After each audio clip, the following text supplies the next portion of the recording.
FBI, freeze! Get down! A family vanishes without a trace. Local authorities find no leads to the identity of their abductors. When stolen weapons began to surface, investigators realized the perpetrators were part of a nationwide rampage of violence. They were dangerous men who would stop at nothing to escape justice.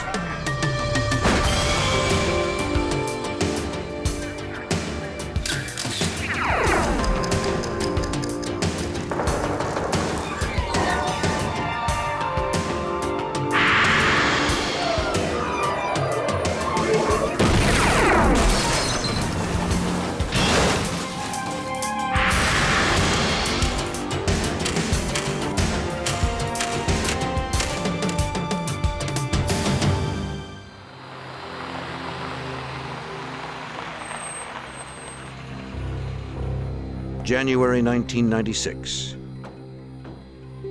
Tilly, Arkansas, a small rural neighborhood, was home to William Mueller.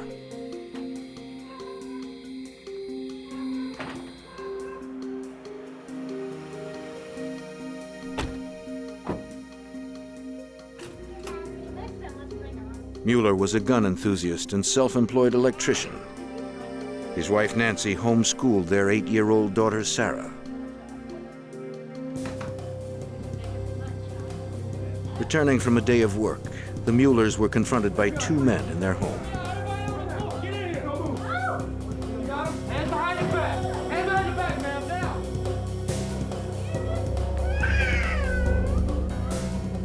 They were dressed as FBI agents, but they were imposters.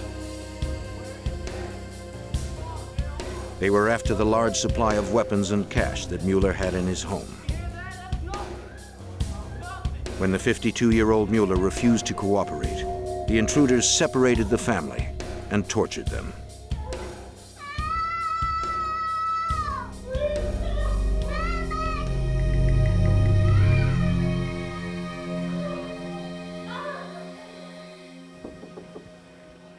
Nancy Mueller's mother, Earlene Branch, grew concerned when she hadn't heard from her daughter in 2 weeks. She turned to the sheriff for help. I usually hear from her at least. She explained that the family often traveled to gun shows, yet her daughter always called when they returned. This is unusual. Although the Muellers lived in a neighboring county, the sheriff knew the family and agreed to look into the matter. He checked with local authorities and talked to Mueller's neighbors. Though Sheriff Jay Winters found no trace of the family, people who knew them weren't concerned. For the most part, there wasn't a lot of fear. Most people thought, you know, maybe they had just gone off somewhere and wanted to be on their own for a while. On February 11th, a month after their disappearance, a farmer found the Mueller's Jeep concealed and abandoned off the highway, miles from their home. Detective Aaron Duval from the Pope County Sheriff's Office was sent to investigate. It was approximately 20 miles north of Russellville, off the State Highway 7, hid behind a brush pile. I was called out that day, went up there, took pictures of the vehicle and the trailer.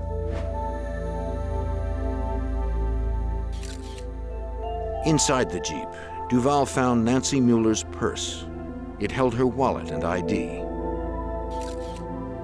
The trailer, used by Bill Mueller to transport munitions to gun shows, was empty.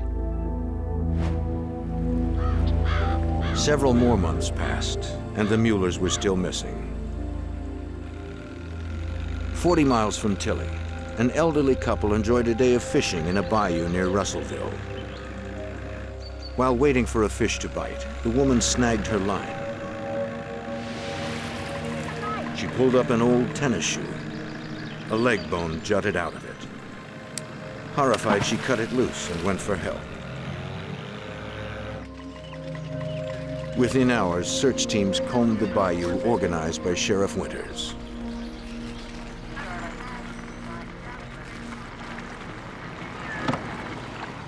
They used large metal hooks to drag the bottom. divers swam the depths. By day's end, parts of a single body were recovered, a murder victim.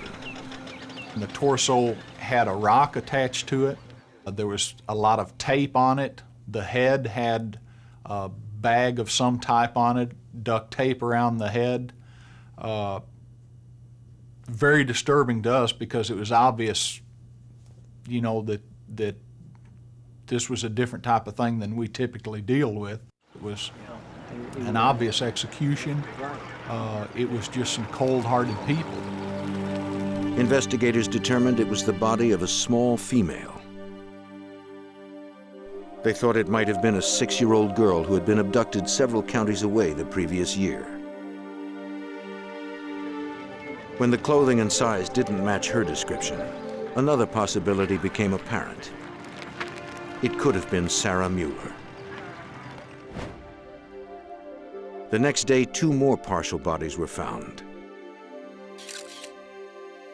All 3 torsos had been weighed down with rocks, and each head was covered with a plastic bag secured with duct tape. Dental records, DNA, and clothing confirmed the identity of the bodies. They were William Mueller, his wife Nancy, and their daughter Sarah. The missing persons case was now a grisly triple homicide investigation. It was bad for Bill and Nancy to have to die the way they did. But for a 7-year-old girl to die that way, to be wrapped with plastic, to be wrapped with duct tape, to have a 60-pound rock strapped to her body and thrown into a lake, there was no excuse. During the autopsy, the coroner determined that the 3 had probably been in the water since January 11th, the last day they were seen. A later examination revealed several specks of blue paint stuck to the tape that bound the bodies. Investigators sent the paint specks to the FBI lab in Washington, D.C. for analysis. A forensic chemist determined that they were consistent with auto paint.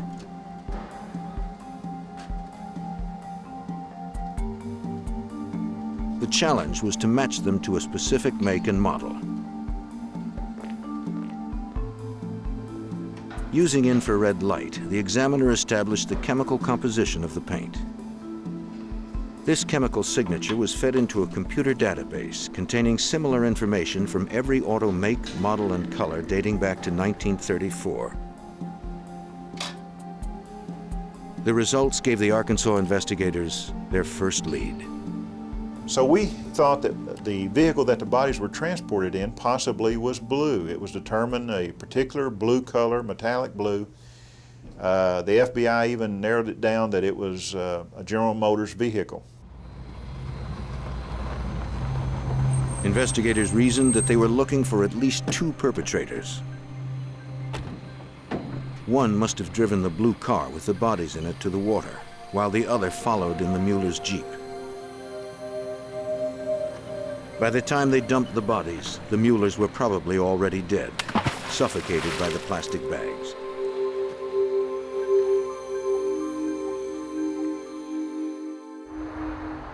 The Bureau of Alcohol, Tobacco, and Firearms from Little Rock, Arkansas was called in. ATF agent Glenn Jordan headed the case.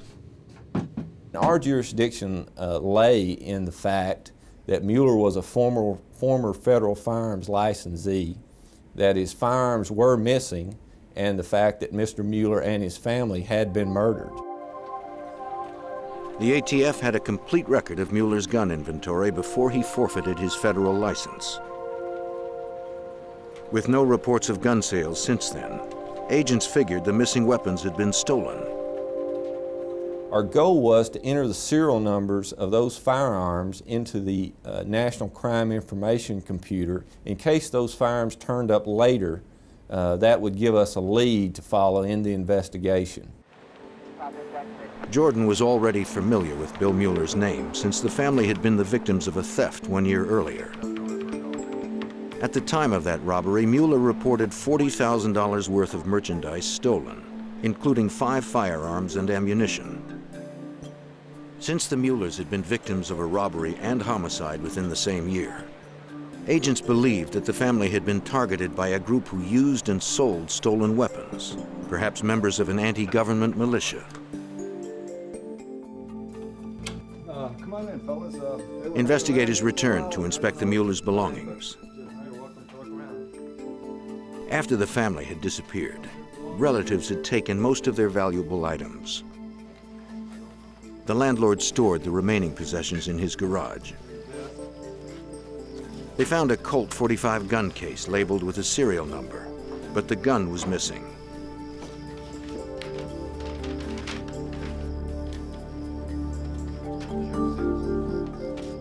They also found a picture of the family with some friends.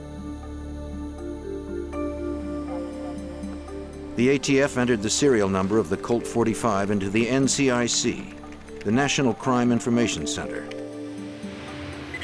They got a hit. The handgun had been traced to a man named Travis Brake. He had been arrested 5 months earlier in Seattle, Washington for carrying a concealed weapon. Because the gun he was carrying was now linked to another crime, Brake was arrested again by the Seattle police, this time for possession of a stolen weapon. Jordan and Duval flew to Washington State to question him.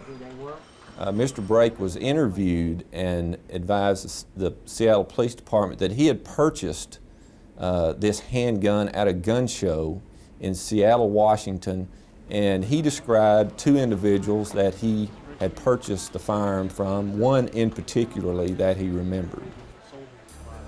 Investigators showed him the photograph found among the Muellers' possessions. Brake identified one of the men who sold him the gun. That's him, right here. His name was Keith Collins.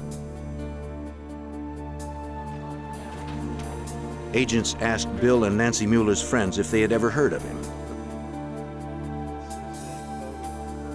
Collins had once been close with the Muellers. They had attended gun shows together. Investigators discovered that Keith Collins' real name was Kirby Kehoe. The ATF learned that Kirby Kehoe had an extensive record for firearms violations. Kehoe was also actively involved in the white supremacist movement. Members of this growing faction are strongly anti-government, heavily armed, and considered dangerous. Kirby Kehoe became a prime suspect in the Mueller triple homicide. Investigators needed more evidence before they moved in for an arrest. Almost a year after the triple murder and robbery of Bill, Nancy, and Sarah Mueller, investigators were still hunting for the killers, believed to be militant white supremacists. In Sioux Falls, South Dakota, 11 months after the crime, a trooper noticed a blue Chevy Suburban parked in a handicapped space.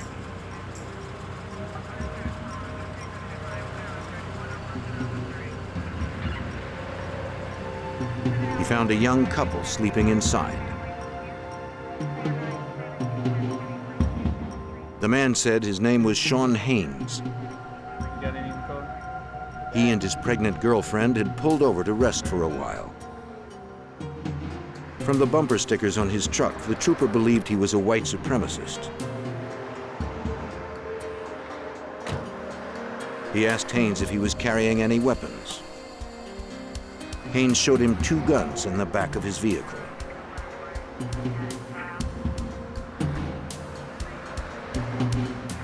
The trooper called in the serial numbers and discovered they had been stolen. One, an AR-15 rifle, had been taken from the Mueller's house in Arkansas. Haynes was arrested. Alerted that one of Mueller's guns had turned up in South Dakota, investigators from Arkansas went there to interview Haynes.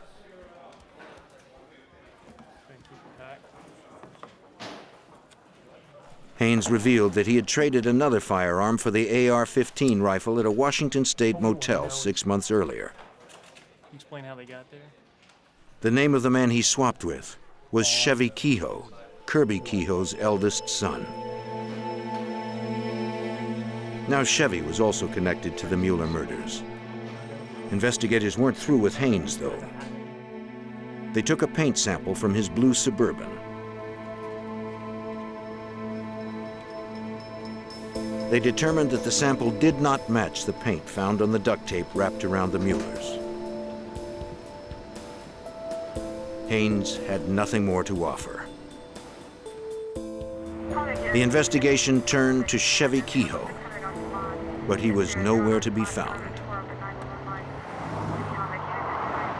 Several weeks later, Ohio State Highway Patrol Officer Harold Harker had a routine assignment: to catch speeders in the small town of Wilmington, not far from Cincinnati. While observing traffic, he noticed a blue Chevy Suburban going slower than the speed limit.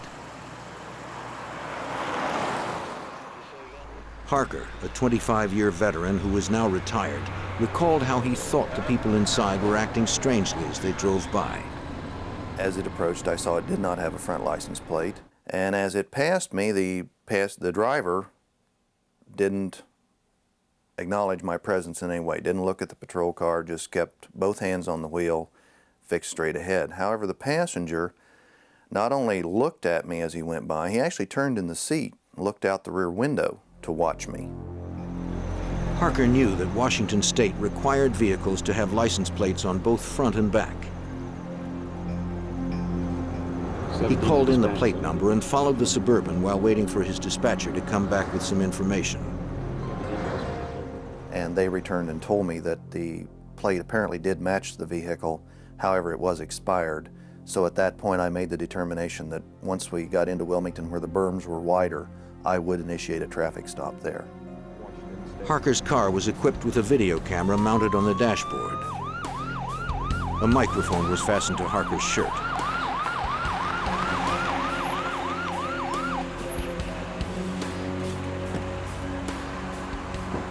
Harker asked the passenger and driver for ID.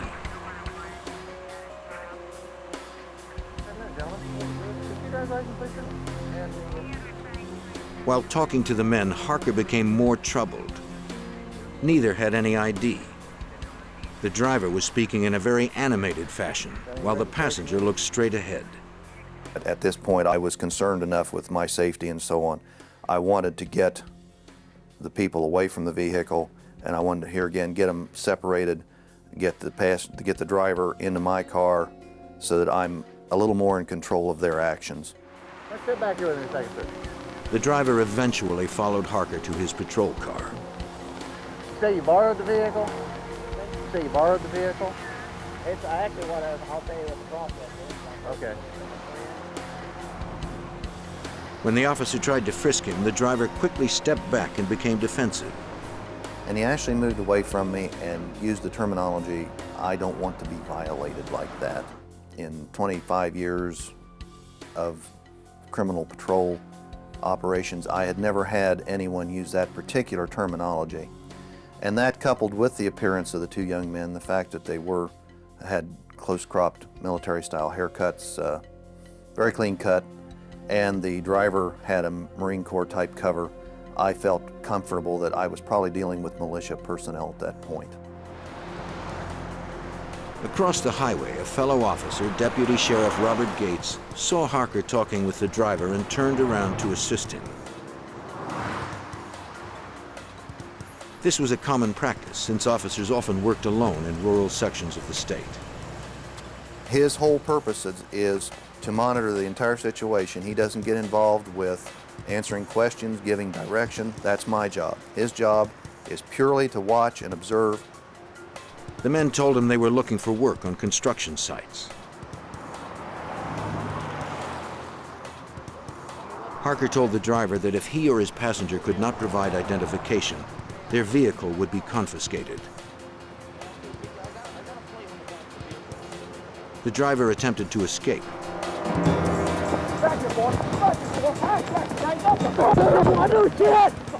As both officers tried to apprehend him, the passenger jumped from the vehicle and started firing.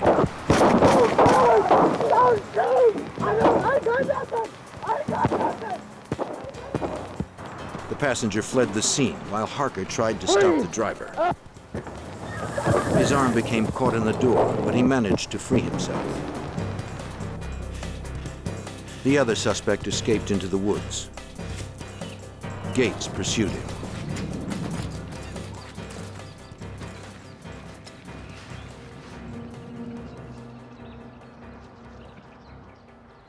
He feared an ambush among the dense trees, so he turned around.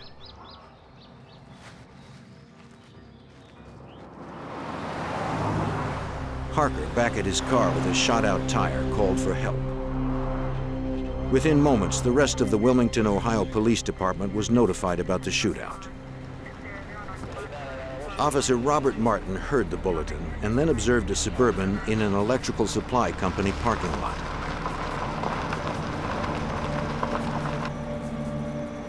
He called in his location as he went to investigate. Only 10-6 with that suspect vehicle behind the building supply. The Suburban's driver opened fire.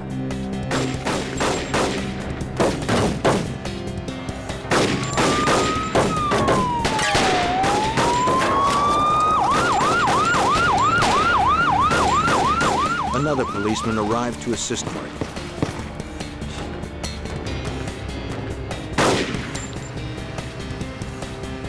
The suspect had disappeared into the industrial area.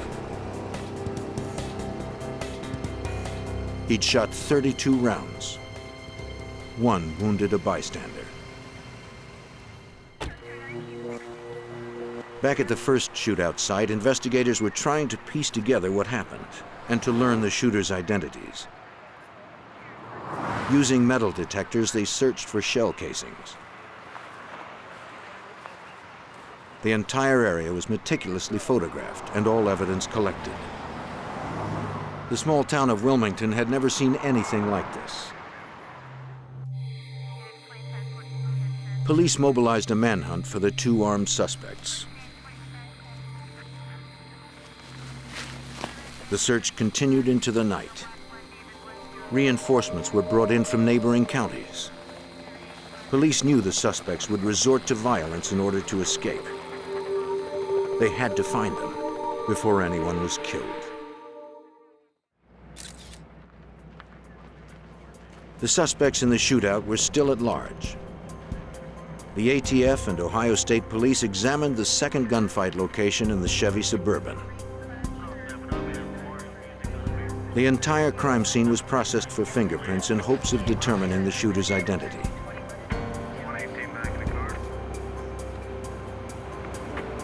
Inside the vehicle were assault rifles, thousands of rounds of ammunition, military supplies, and medical packs. Investigators traced the munitions through receipts supplied by the manufacturers. Much of the ammo and gun parts belonged to the murdered Arkansas gun dealer, William Mueller. The extent of the military supplies suggested the shooters were violent members of an anti-government group. Ohio investigators notified the FBI. FBI agent Bill Hargraves from the Cincinnati field office spearheaded the investigation. The case became a domestic terrorism case, basically because of the items that were found in the Suburban.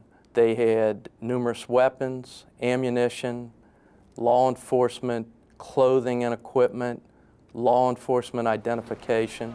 Yes, this is Trooper Herman with Ohio State Police. Ohio State troopers traced the Suburban's registration to a man named Jacob Settle from Spokane, Washington. On the day of the shootout, Settle told the trooper he was with friends in Washington State, more than 2,000 miles from Ohio. He also claimed that he had sold the vehicle to a man named Chevy Kehoe. It would take several days for authorities to corroborate Settle's story. Ohio State troopers compared a copy of Settle's driver's license photo against images of the fugitives caught on tape.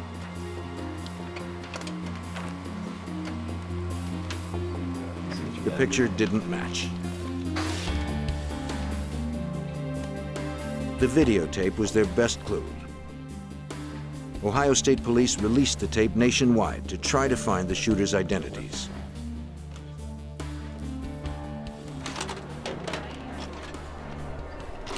The shootout video made primetime news around the country and produced the break investigators needed. A Washington State TV reporter recognized the driver as a white supremacist she had interviewed several years earlier for the TV show Hard Copy. His name was Chevy Kehoe. Several cops and residents confirmed the identification. Back in Arkansas, Pope County investigators working on the Mueller triple homicide also watched the video. For the first time, they saw Chevy Kehoe. They assisted Ohio State and federal investigators in the manhunt since Chevy was also a suspect in the Arkansas murders. Duval and Jordan traveled to Ohio to meet with FBI agent Hargraves to share information. They told Hargraves that the killers used a blue General Motors vehicle to transport the victims. Hargrave thought the connection was strong since the truck abandoned after the shootout was a blue Chevy Suburban, and more of Mueller's property was found inside. The team agreed that if paint scrapings from the Suburban matched the blue paint specks found on the victims, they would have forensic evidence tying Chevy Kehoe to the Arkansas crimes. At the FBI lab in Washington, D.C., examiners determined that the paint specks did not match the sample found in Arkansas.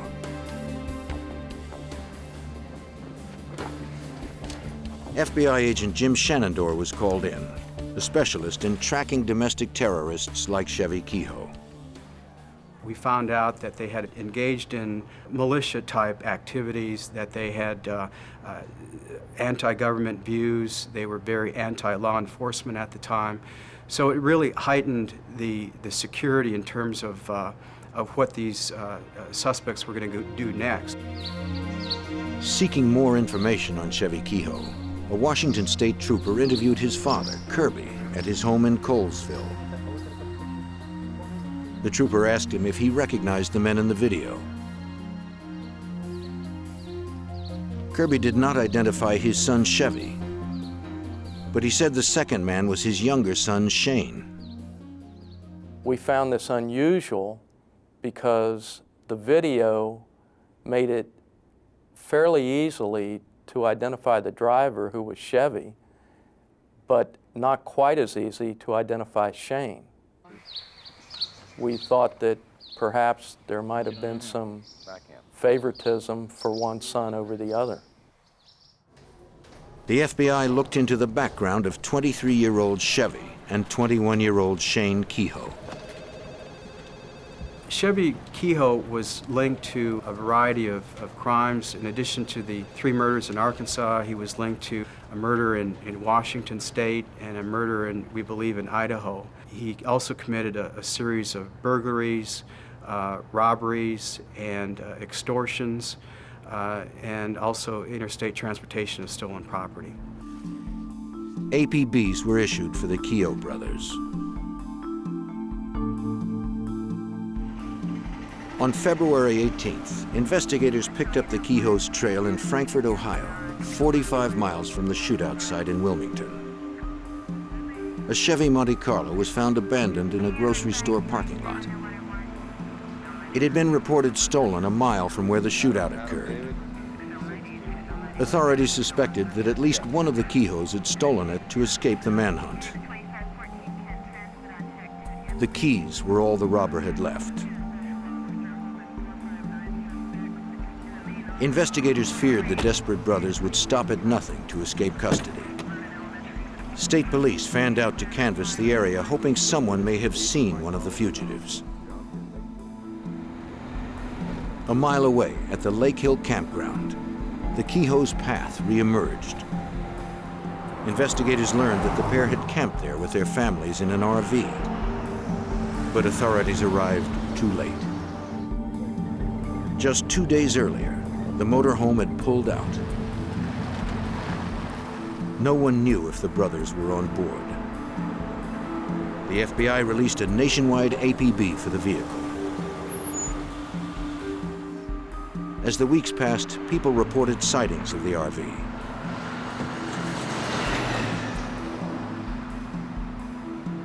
They had also seen women and children in the camper.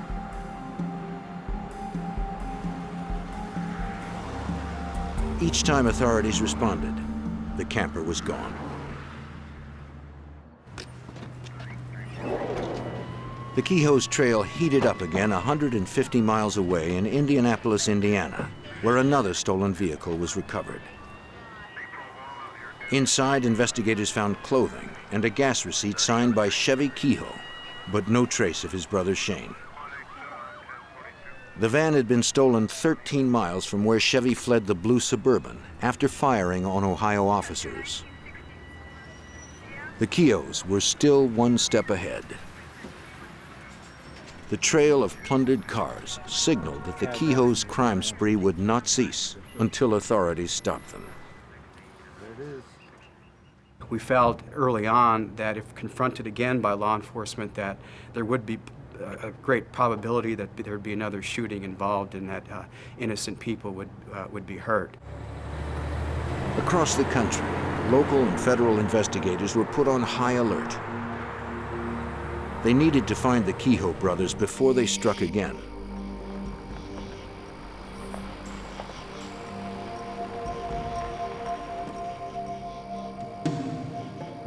In Arizona, a state trooper came upon an RV that fit the description of the Kehoe's camper. It had no license plates, and its shades were drawn.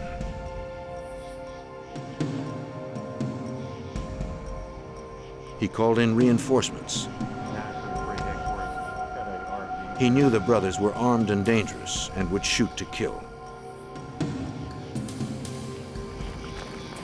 Within moments, a SWAT team surrounded the RV. They hoped the nighttime assault would catch the Kehoes off guard and lessen the chances of another armed confrontation.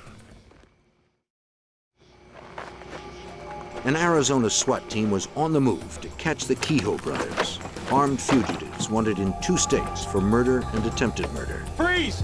They thought they had them cornered. It was the wrong RV.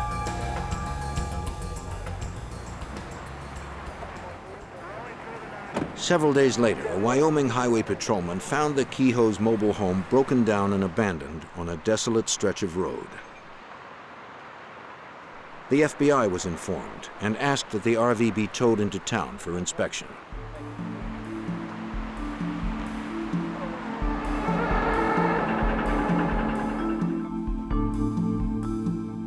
The Wyoming State Police obtained a warrant and documented its contents.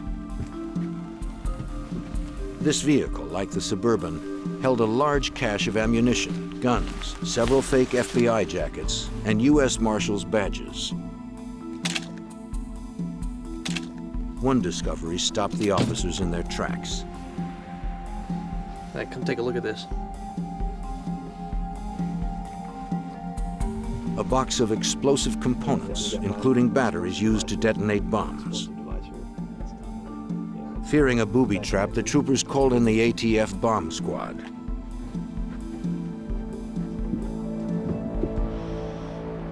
Nearby business and government offices were evacuated.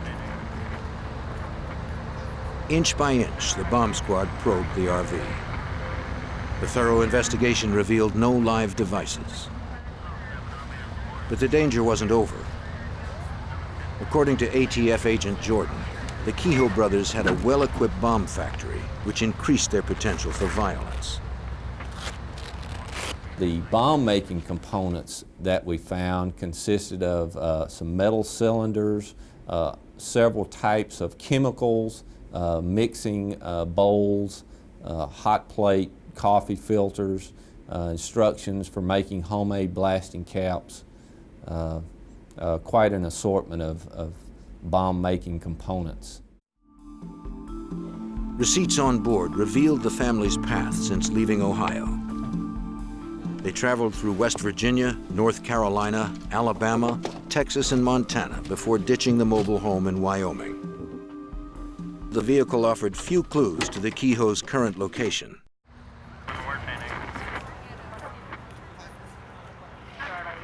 All we knew was that Chevy was last known to be in Indianapolis, where the stolen van was recovered. We presumed that Shane and the families had made it as far as Casper, where the camper had broken down. From that point on, we basically had a cold trail. To entice the public's help, the FBI and ATF announced that they had joined to offer a reward for the pair's arrest and conviction.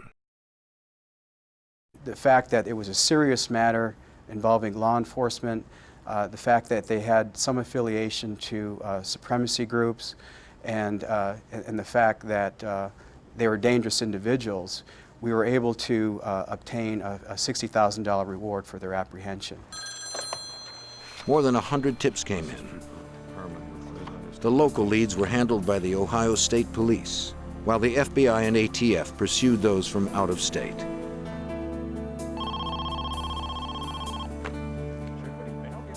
On June 16th, investigators got the news they were hoping for. A sheriff in Stevens County, Washington, received a call from a friend of Shane Kehoe. Shane wanted to turn himself in. The 21-year-old surrendered to the authorities and informed them where he and his brother had been for the last few months. After the Wilmington shootout, Shane had stolen a car and returned to the campground. There he gathered his and his brother's families and drove to Wyoming, where he met Chevy. Soon after the Kehoes were reunited, the RV broke down. Chevy told investigators that he and his brother had finally found refuge with their families on a remote ranch in rural southern Utah. A farmer and his wife had taken them in and offered them room and board in exchange for doing work on the ranch. Soon the situation began to deteriorate. Chevy couldn't control his explosive temper.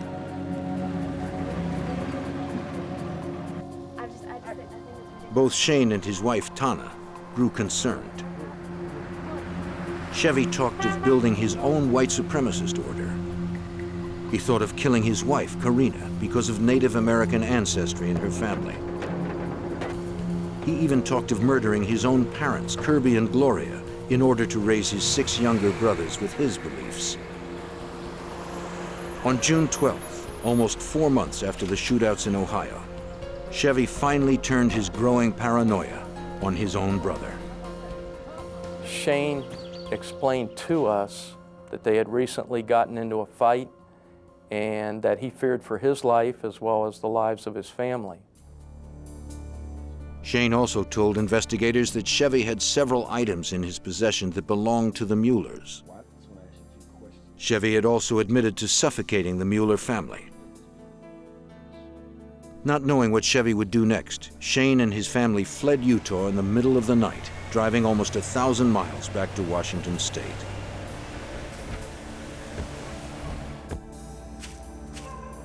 Authorities inspected the truck Shane drove, looking for additional evidence. Lab examiners discovered that the vehicle, which belonged to Chevy Kehoe, had been repainted from its original blue color. FBI forensic chemist Ron Mentold explains. We often see repainted vehicles in the laboratory here, and we can determine how it was originally painted. The layers of paint can many times be thought of as a stack of cards that is loosely adhered to each other. Okay? And any one card can be withdrawn from the layer and sampled individually. So the ace of diamonds, which is a primer layer, would be different in chemistry and color from the king of spades, which would be on top. The test results were conclusive. The composition of the blue paint found on the Kehoe's vehicle matched the specs found on the Muellers' bodies. The evidence against Chevy Kehoe was compelling, but capturing him would be no easy task. Investigators would have to travel to Chevy's remote hideout in Utah, where an arrest team could be seen approaching from miles away. Wanted for triple homicide in Arkansas and attempted murder in Ohio, the white supremacist Chevy Kehoe was heavily armed and hiding with his family on an isolated ranch. Apprehending the criminal in the wide open spaces of southern Utah would be dangerous for agents and Chevy's family. The FBI and ATF needed an arrest plan that minimized the risk. Agent Will Long was in charge of coordinating the plan. He is in shadow in order to protect the sensitive nature of his current case. Chevy's children and his wife were there, and we certainly didn't want to get involved in a situation where they were in the middle of a shooting situation or possible hostage situation. Long enlisted the help of Rodney Levitt, the farmer on whose land the brothers had been living. Levitt agreed to help the FBI due to his concern for Chevy's children. He told us that on a regular basis, Chevy Kehoe would, at his request, travel into Cedar City to run errands for him related to the farming operation. And in this case, they had previously talked about Chevy coming into town on this day to pick up some feed from the local feed store. And we decided that we could use that as an opportunity to take him at the feed store in an environment that we could control. That left agents only 2 hours to get into position before Chevy arrived in town with Levitt. 2 hours is a short amount of time. We placed surveillance units along the road that would be in a position to call out the location of Chevy Kehoe and Mr. Levitt as they made their way into town. The plan was working perfectly until Chevy Kehoe made an unscheduled stop. The FBI didn't know if Kehoe was onto them and was making a run for it.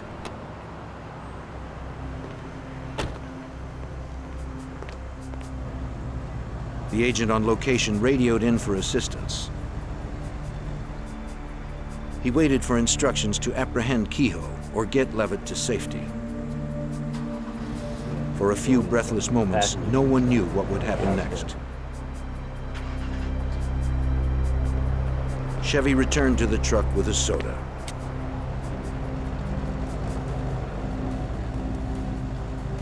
To the undercover agent, it seemed that Chevy had no suspicions and returned to the road. Back in town, more than 25 agents waited for the arrival of Chevy and Levitt. Snipers were positioned on the rooftops, and the feed store was surrounded. Agents were also located in the nearby neighborhood. Their objective was to prevent Chevy from escaping and taking hostages. While Agent Long loaded hay in front of the feed store, his plan nearly went awry.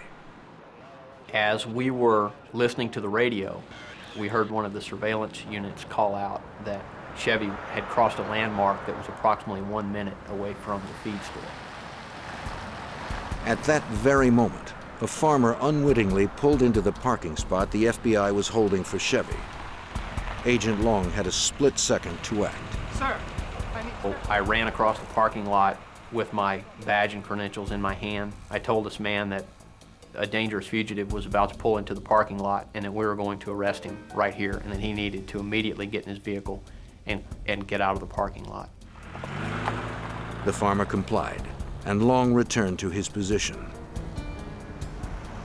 Seconds later, Chevy Kehoe pulled into the parking lot.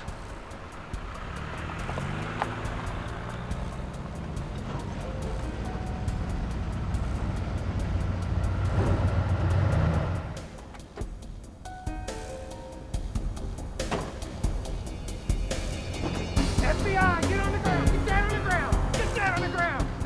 Long and his team pounced on the suspected murderer, leaving him no time to reach for a concealed weapon. After 5 months of a nationwide manhunt, the FBI had finally captured Chevy Kehoe.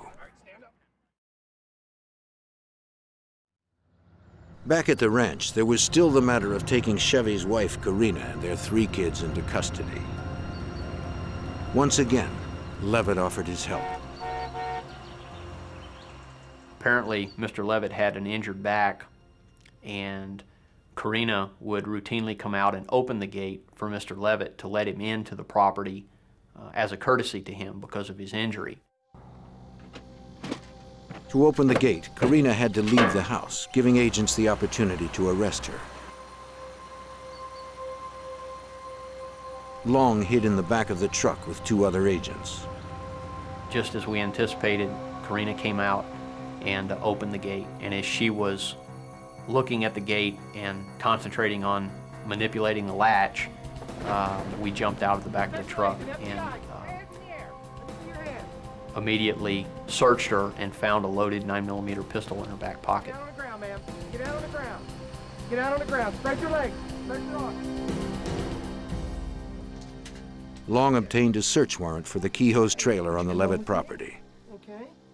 Before inspecting it, the FBI safely escorted the children outside and entrusted them to the farmer.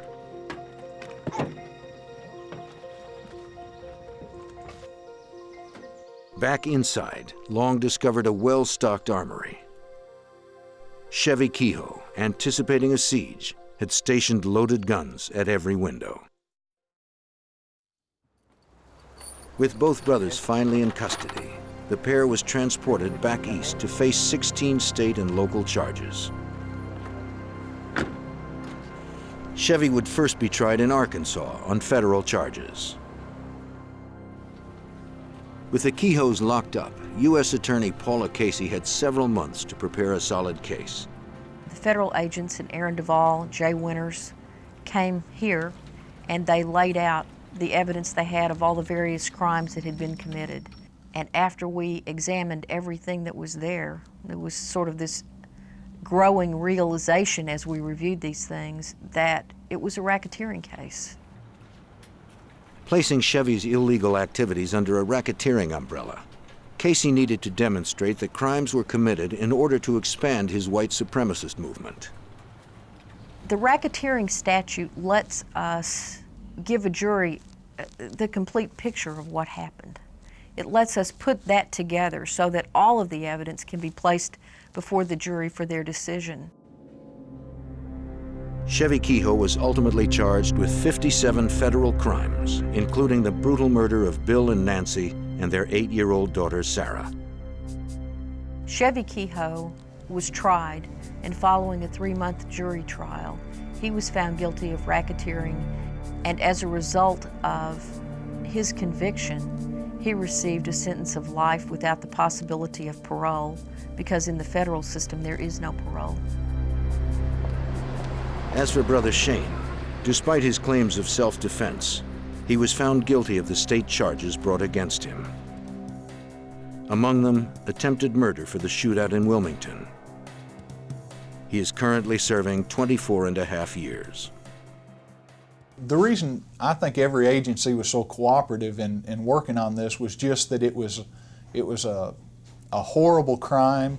It was a crime that was obviously hard for anybody to figure out why it happened, exactly how it would happen. It was just one of those things that everybody wanted to help out, and they knew that we couldn't do it all ourselves, and if it had been their case, they wouldn't have been able to do it by themselves either. So it was just a matter of everybody getting together, because the bottom line was there were some bad people out there, and everybody just needed to get involved for a common cause, and that was to put the bad guy behind bars.